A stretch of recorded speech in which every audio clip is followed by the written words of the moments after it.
तर ठाणे जिल्ह्यात देखील सकाळपासून जोरदार पाऊस सुरू आहे। ठाण्यातील वंदना टॉकीजमध्ये पाणी साचलं। बस स्थानक परिसरामध्ये पाणी साचल्यामुळे नागरिकांना पाण्यातून वाट काढावी लागली आहे। पावसाचा जोर कायम राहिला तर मोठ्या प्रमाणावर पाणी साचण्याची शक्यता आहे। या सगळ्याचा आढावा घेतला आमच्या प्रतिनिधी शिल्पा नरवडे। गेल्या 8 ते 10 दिवसापासून पावसाने दांडी मारली होती, मात्र आज अचानक पावसाला सुरुवात झालेली आहे। सकाळपासूनच जोरदार पाऊस हा ठाणे शहरामध्ये बरसत असल्याचं पाहायला मिळत आहे।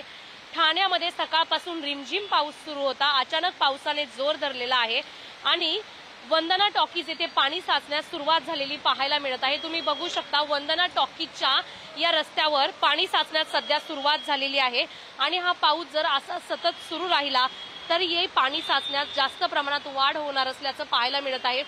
सध्या गाड्यांच्या रिक्षांच्या चाकेपर्यंत पाणी आलेलं आहे। बाजूलाच बस स्थानक असल्यामुळे या पाण्यातून बस चालकांना देखील वाट काढावी लागत आहे।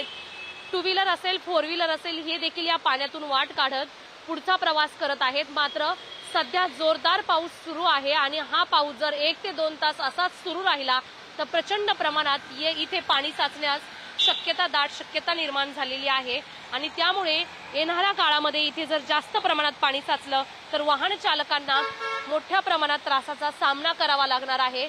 सध्या जोरदार पाऊस सुरू असल्यामुळे काही तासांच्या आतमध्ये इथे प्रचंड प्रमाणात पाणी साचणार असल्याची शक्यता निर्माण झालेली आहे।